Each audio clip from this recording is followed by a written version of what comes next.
Please subscribe చేసుకొని చూడండి. Hi guys, welcome to my channel bachelor cravings.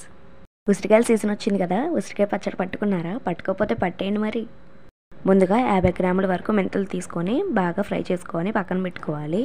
తర్వాత అదే ప్యాన్లో డీప్ ఫ్రైకి సరిపడా ఆయిల్ వేసుకొని ఆయిల్ బాగా హీట్ అయిన తర్వాత మనం క్లీన్ చేసి పెట్టుకున్న ఉసిరికాయలను గోల్డెన్ కలర్ వచ్చేంత వరకు డీప్ ఫ్రై చేసుకోవాలి. డీప్ ఫ్రై చేసుకొని పక్కన పెట్టుకున్న తర్వాత మనం తీసుకున్న 50 గ్రాముల మెంతులు, 50 గ్రాముల వెల్లుల్లిపాయలు కూడా మిక్సీ పట్టుకోవాలి.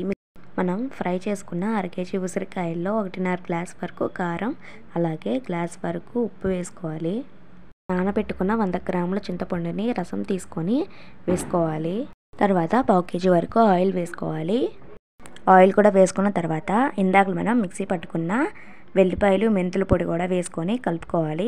మొత్తం బాగా మిక్స్ చేసుకున్న తర్వాత ఒక బాక్స్లోకి తీసుకొని స్టోర్ చేసుకుంటే 1 ఇయర్ వరకు స్టోర్ ఉంటుందండి. చూసారు కదా ఉసిరికాయ పచ్చడి ఎంత ఈజీగా పెట్టామో. మీరు కూడా ట్రై చేయండి ఒకసారి.